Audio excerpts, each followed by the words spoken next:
Ladies and gentlemen, welcome to our late night show.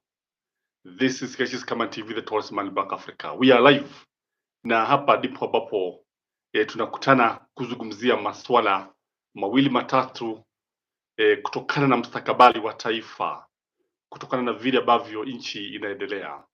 Sometimes we find it very necessary to go live, although most of you are waiting for us at 7:30. We could not make it because of a number of reasons. Ukiangalia taifa letu bado linakabiliwa na maswala mbalimbali.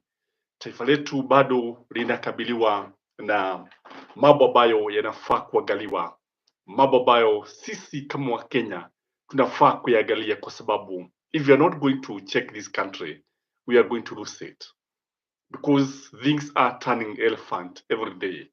Tunaona kila uchao mambo yakizidi kuwa mabaya, tunaona mambo yakizidi kuharibika, tunaona nchi ikizidi kusabaratika, tunaona ya kwamba the leadership continue to fail this great republic. And ladies and gentlemen, today we witnessed something bizarre, wazimu mahali ambapo nchi imefika. It looks like it is in the hands of the devil. So for those of you who are joining the channel, please like this video, comment and feel welcome, and unaweza tu kuingia na kusalimia watu wengine, kwa sababu unapotazama nchi yetu ni kama taifa ambalo limo katika mikono ya shetani, mikono ya ibilisi. Today in Bomet, we saw a video of 7 men gang raping a woman, na ilikuwa inaonekana ni kama mahali ambapo there was a party, but the fact that they could take a video, they could dare take the video and record themselves, this is the height of madness. This is something that is not expected. The fact that these people also comes from the Rift Valley, because Bomet is in the Rift Valley, and this is the home county of most of the leaders in the government. It is something that shocked many people, kwa sababu si jambo la kawaida kuona swala sinema kama hii ikionyeshwa. How dare would they actually, young men, 7, as many as 7, doing it in turn? Ni swala ambalo linaonyesha kwamba nchi yetu iko katika mikono ya ibilisi. I don't know whether you saw that video, because that video was shocking in my view. That video actually shook the moral fiber of a country, kwa sababu watu waliachwa wakijiuliza what has happened to a country. Watu wengi waliachwa vinywa wazi. I had a conversation with a pastor who told me that this country has completely lost it as far as the morality is concerned, kwa sababu unapoangalia hawa vijana wetu who are actually a reflection of our leaders, utaona kwamba ni watu ambao wanafaa kuulizwa maswali mengi sana. Ni watu ambao wanafaa kupewa mwelekeo, kwa sababu wakati ambapo unapata wanaume 7, 1, 2 up to 7 gang raping a woman, one woman against 7 men, each in turn, mmoja akiwa amemshika pale, ni swala ambalo linafaa kukemewa. Ni swala ambalo linaonyesha jinsi ambavyo taifa letu limeoza kimaadili. And I'm asking myself, where were the law enforcement agents? Where were they when such things were happening? Because this is demonic. From all angles, this is demonic. We cannot have men going for parties and then grouping inside a room, wanaenda katika chumba fulani pale na wanaenda kushiriki katika gono. This is our country for you. This is Kenya for you. Hapo ndipo tumefika. When this is happening, tunaona ya kwamba wale watu ambao wanatarajiwa labda wanaweza kuchukua mwelekeo, wale watu ambao tunafikiria kwamba wanaweza kuonyesha vijana mwelekeo, hawafanyi chochote. I think this is a reflection of our leadership, because this country is rotten to the core. Unapotazama vijana vile ambavyo wanafanya, hawajali. Kwanza, the fact that they could record themselves in a video and show it to the public, It shows that they don't care. What do you think, ladies and gentlemen? Did you see that video where 7 men were raping a woman in Bomet? That shook everybody. Ni swala ambalo lilituacha tukiwa na wasiwasi mingi sana. Ni swala ambalo lilituacha tukiwa na maswali mengi sana, maswali chungu nzima, kwa sababu we are not expecting this. And the fact that the leadership of this country has failed us, it tells us, hata vijana wetu wanaangalia, wanajionea vile ambavyo viongozi wanafanya, because I expected police to swing and arrest these guys, but I know their day is coming in courts. Their day is coming in court, kwa sababu hawa vijana kile ambacho wanafanya ni kucheza, wanacheza na maisha ya binadamu. Kile ambacho hawa vijana wanafanya ni kucheza na maisha ya wanawake. Wanachukua mwanamke kama tabara bovu.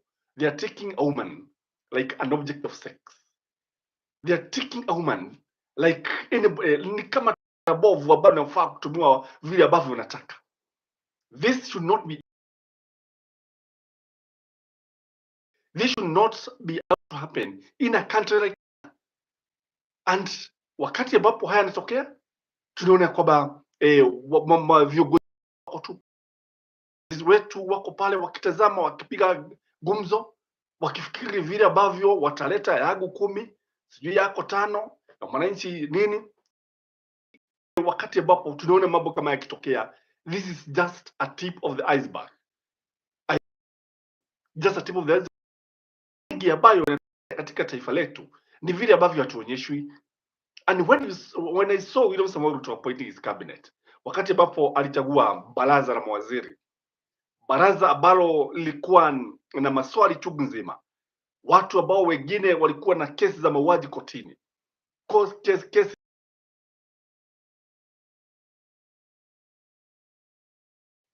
nominating the cabinet. How did you expect the youth to behave? Kwa sababu sasa hao vijana wakati ambapo jihusisha na kile ambacho tunaweza kusema kwamba ni upotovu wa maadili, kile ambacho tunaweza, there is too much evil in this country, too much evil.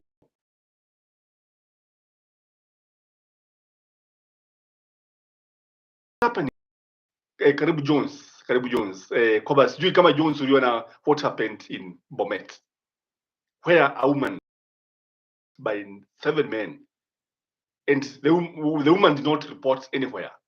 Jeffrey, he's coming watching from the borders of Yoweri Kaguta Museveni. Asante sana.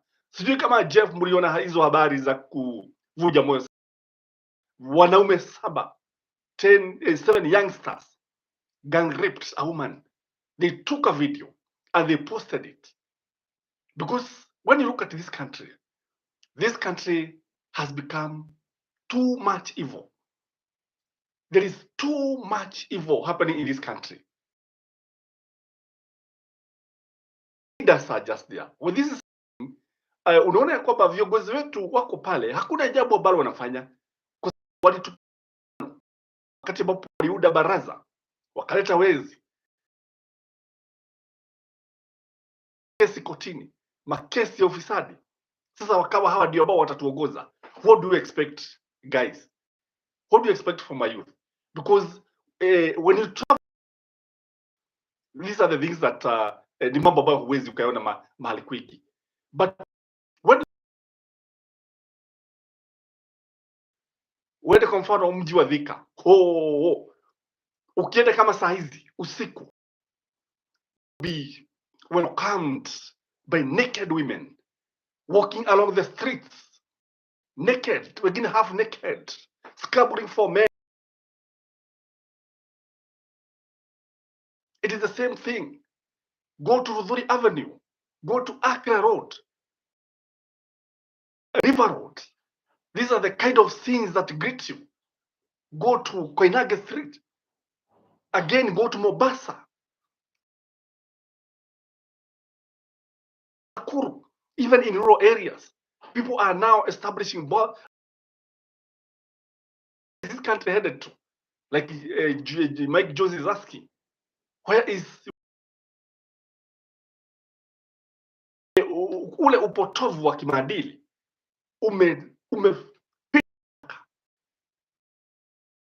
angalia vile ambavyo wanatumia mihadarati. We that in every village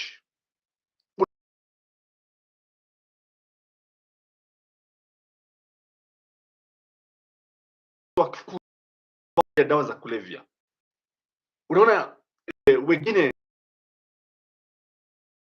hata haya mambo, upotovu wa maadili umefika kila mahali, umefika katika shule za msingi.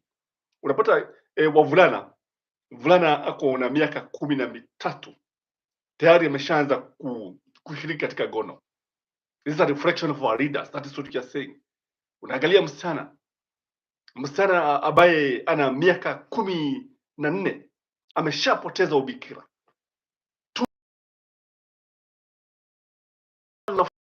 Ni tuda bichi limeshadokolewa na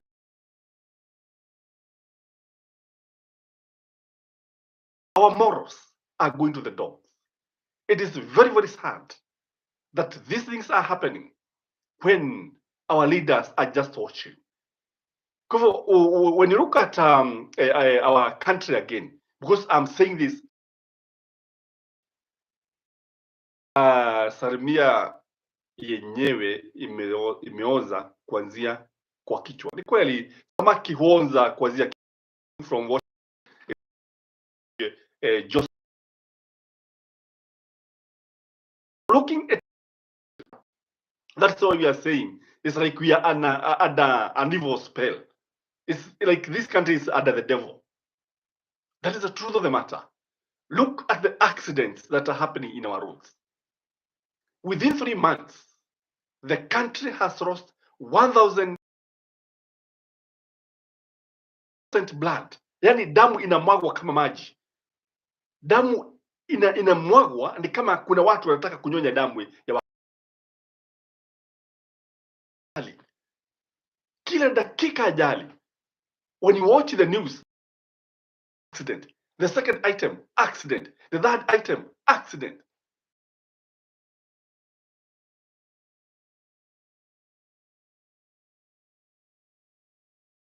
Kwa sababu when you look at our leaders,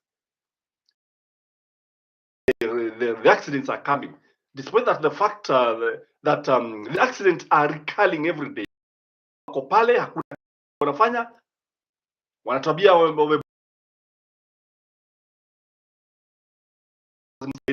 msafiri, sheria bazo haziwasaidii abiria, sheria bazo haziwasaidii watu. So when I say that this country look like iko mikononi mwa ibilisi, kwa sababu usiniambie kama kuna taifa lingine ambalo damu mwagwa kama vile ambavyo tunaona hapa ikimwagika. So for those who are joining, please feel free to comment, feel free to like the video, to keep it for long, kwa sababu ya vile ambavyo wakati umesoga. But before we go to bed, I found it necessary to look at the many evils that are happening in this country, kwa sababu hizo ajali nazo zimezidi. Ni ukweli wa mambo.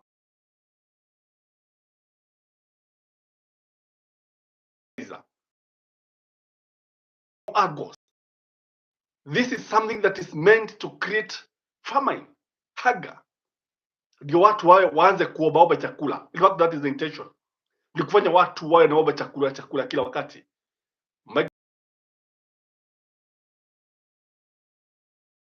Something to be done soon. In fact, like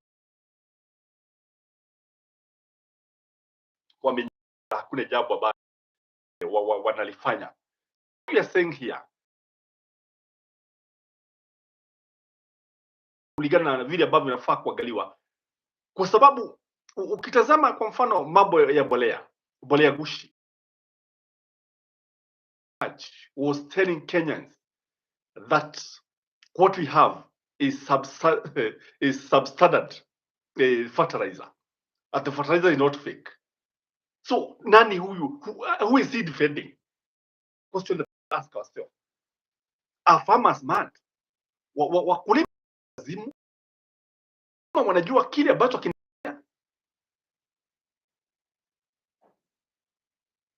Oh, sorry for that. Your connectivity is poor. Why people seems to be on and off. We are going to make it better. So what we are saying here is that when you look at Boleagushi, ukitazama utaona jambo moja, utaona kwamba the government is denying that we have fake fertilizers. They are saying we have substandard fertilizer, lakini kwa upande mwingine wakulima wamekuwa wakionyesha mbolea ambayo wamenunua imechanganywa na ash, wakati mwingine chumvi, wakati mwingine imechanganywa na kinyesi cha mbwa, wakati mwingine imechanganywa na mchanga. This madness. That's why I'm saying this country seems to be on an evil spell. Pale kichwani, hapo ndipo mambo yameharibikia. Pale juu ndipo mambo yameharibikia, kwa sababu I think if this government was serious, like Attached String is saying, hapa kuna hii ni serikali ya milugura, ni serikali ya kujilibikizia mali, ni serikali isiyojali, ni serikali ambayo iko pale iwe yawe tu.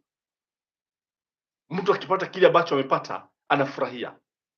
Again, not just to show you the kind of evil that is happening in this country, because there's so much evil. Poisoned sugar, yani sukari inaletwa iko na sumu, wananchi wanatupiwa, wanaambiwa sasa, nendeni mkatumia hiyo sukari, nendeni mkatumia, mkitaka kufa ni sawa tu. So what we are saying is that the government does not care. What we are saying is that the devil is on the loose. What we are saying is that the devil seems to have taken control of this country. Again, when you look at all these things, they are, for example, those guys who are raping one woman, said the same raping one woman. If, for example, one of them is infected with, say, something like HIV virus, it will lead to death, definitely lead to death of others. They'll be infected, finally they will die. If you look at the accident, the end result is death. If you look at the fertilizer, inakuwa na vitu vibaya, madhara yake yatakuja kujulikana maybe after 10 years. Who knows whether it contains nuclear substances? Who knows whether it contains carcinogenic substances? Nani anajua? Kwa sababu inaweza kuwa inachochota pale, kwa sababu haiwezi kuletwa pale bila kuwa na makusudi. When you look at this sugar, the effect of this sugar will be felt many years to come. So when you look at all this, utaona kwamba kuna lengo, kuna sababu, kuna nia ya kupunguza idadi ya watu. Again, connect this to the doctor strike. Watu wanakufa kama nzi, watu wanakufa kama mende hospitalini, watu wanakufia nyumbani, watu wanakufia jiani wakienda hospitalini, wengine wanakufia hospitalini. So when you look at all this, utaona kama nilivyosema, it is meant to reduce the population, because when Raila Amolo Odinga told us William Samoei Ruto kwamba hapa kile ambacho tunataka jambo moja, wewe jaribu those interns, let them get the salary that they used to get, don't deduct their salary. Really, say, listening to CS Agriculture interview on Citizen TV with the Tuko, and still say there was no fake fertilizer, yet this PS wrote about the fake fertilizer. I remember he even named the company. He named the company that was selling this fertilizer.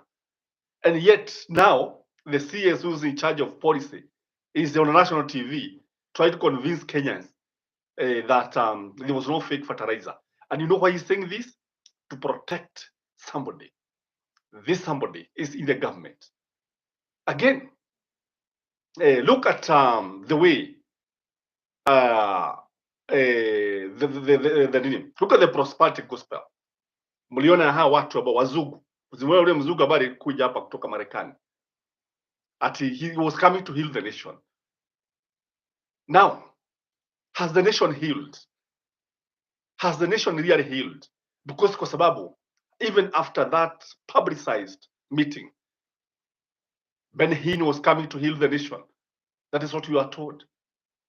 But after he left the country, so many things have happened in this country. We have lost so many lives. We have seen so many things happening. So did he really come to heal the nation? And why did we even spend public money? Why did we spend public money to invite him, to facilitate him? Kwa nini tufanye hivi? Kwa nini viongozi wetu walale wakati ambapo wananchi wanatatizika? I saw William Samoei Ruto even telling the nation ati the bandits wanafaa kuobewa. Surely, do you think the bandits kwa sasa kuobewa, unafikiri watafanya nini? Do you think they are going to put their guns down kwa sababu ya maombi? And some of these pastors who are called to pray for them, they use snake oil, yale mafuta ambayo unapewa, mengine hata ujui kama ni ya mbwa ama ni ya nini ama ni ya nyoka, na kisha wanapatia watu, enda hiyo mafuta ukajipake, ati ni anointing oil, na ujui hata imetoka wapi. This is what we are calling madness, kwa sababu hata hao mapasta ambao wanatumiwa na serikali, because one thing that is happening in this country, the church involved itself so much in politics. The church vile ilifanya, it was used to even to install the president, because you remember, nakumbuka ule msafara wa askofu wa Kianglikana ambaye alikuwa ameongoza when William Samoei Ruto was to be sworn in. Nakumbuka hata akiongoza maombi pale. So these are the things that are eating this nation.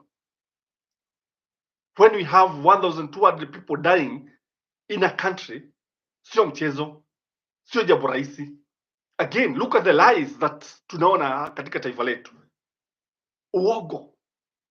Uogo mwingi. Yani mtu anaamka, jambo ambalo anafanya ni kudanganya watu, telling Kenyans the economy is stable. Economy is not stable. If the economy is stable, why are we not paying the doctors? If it's stable, why did we now tell them that we must live within our means? Why? Lies. Uogo mwingi. Inchi, that's what we are saying. This country look like it's in the hands of the devil. This country looks like kila kitu ni kiovu. There's nothing good that is coming from this country. Hakuna jambo nzuri ambalo linatokea katika taifa letu, kwa sababu ukianza pale juu unadanganywa, ukija hapa chini kidogo unadanganywa, pale chini, kule chini kabisa ni kudanganywa tu. Watu wanadanganywa kila wakati, wanaotudanganya hawajali. They tell us that they dispersed money to the counties, yet unasikia the governors complaining. Yet unaona the governors themselves are saying that you have not received funds, but the national government is saying that they have sent the money. The principals in high schools are saying that they have not received the capitation, yet the minister is saying that they have, and the schools went ahead wakafuga mapema. So angalia, yet parents had paid school fees for whole term. So this is robbing mwananchi, ni kuibia mwananchi wa kawaida. Ni kwa sababu ya uogo. Uogo una matunda mabaya sana. Uogo kitu kibaya jameni. Uogo sio kitu cha kufuatilia. Njia muogo ni fupi. That is what I always say. Njia muogo mara nyingi huwa ni fupi, kwa sababu ukidanganya leo, sijui kesho utasema nini. Na unajua Wakenya siku hizi wamekuja kugundua mambo mengi ya mara, wamekuwa wakidanganywa mambo ambayo sasa hata wao wenyewe wana that we are losing even the young generation. Si ajabu that our youth are even getting lost in drugs, in illicit sex. About it. Bomet is the Rift Valley. Rift Valley is where the president comes from. Sasa. Na sasa, the fact that this gang raping a woman, the fact that they come from Rift Valley, I'm not sure that hatua itachukuliwa kwa sababu ya ule ukabila huko katika nchi hii. Tuko na maisha mabaya sana ya ukabila, kila kitu ukabila. Sijui kama mliona somebody to be an ambassador. Kwanza elimu haijatosha kwa ile kazi ya kufanya. Pili, the other one was going to UN, United Nations. He doesn't know who the Secretary General of United Nations is. Hata hajui, kwa sababu aliulizwa hali zako ukifika pale utampatia nani? Hajui, kwa sababu ya ukabila. Ule ukabila huko katika nchi hii ni ukabila ambao unaweza kusabaratisha nchi hii na kuigiza katika shimo kubwa sana. The funny thing is that William Samoei Ruto, who is supposed to be the uniting factor, who is supposed to be the father of the nation, who is supposed to bring Kenyans together, who is supposed to ensure that the country integrates. Sasa, he's the one who is appointing people in terms of tribe. It was done, and it was found that when you look at the public service in Kenya, about that percent comes from the Kikuyu community. About 27% comes from the Kalenjin community. So the rest of the tribe, they share the rest. They share about 40%. Can you imagine? Can you imagine? So is the president a uniting factor? He's not a uniting factor. If you look at his cabinet, it tells a story. Kwa hivyo hata wakati Gachagua alikuwa anasema this is a country of shareholders, I think he was telling people what was there. It's only that people did not want to hear what Gachagua was saying. But I think what he was saying is true. You only need to look at the CS is the PS. Utaona wote wametoka katika sehemu za Mlima Kenya na bonde la Ufa. And the appointing authority is William Samoei Ruto. So when you look at our country, definitely hata tuspede tunapoteza nchi, tunaelekeza nchi ndani ya shimo. Hii nchi inaelekea ndani ya shimo. And until and unless we stand for our country, because all said and done, we must defend our country. All said and done, we need to defend our country and start with the country. And I think the time has come for all these fake leaders, because you've asked me, they are fake, to be sent home. Come 2027, let us send the entire team home. Tuangalie, lakini kuna wengine wazuri upande wa Azimio. Hata UDA kuna mmoja kadhanua Mshoba. But the rest should be sent home completely. They don't deserve to occupy offices of honor and integrity. They don't deserve. This country has good men and women who can lead this nation. This country is not short of good people. Wako wengi ambao tunaweza kuwachagua. In fact, if we can do away with all crops of politicians when it comes to the presidency, tutafute mtu kama mtu ambaye is a clean person, na hata kama tutaona kama tumeshindwa kabisa, tutafute kama Mchina au Myahudi. Tutafute Mchina au Myahudi kama Wakenya wameshindwa. Mtu ambaye akikuja pale atasema all corrupt people should be actually hanged.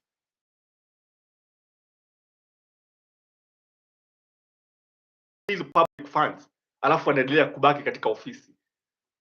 How do you allow Yani Wakenya wanalipa kodi, wanalipa, unatiwa baroni, or your fines or your properties zinachukuliwa, zinauzwa, and then hizo pesa ambazo Wakenya wanalipa because paying a lot of money.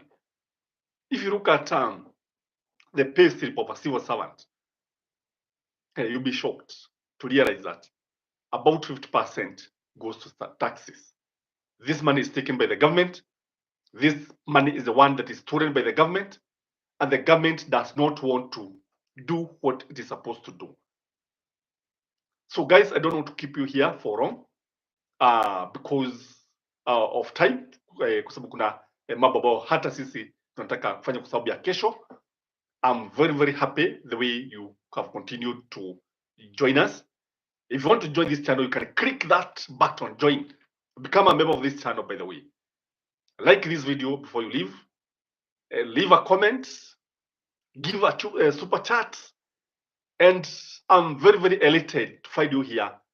And till next time, have a blessed night, guys. Bye-bye.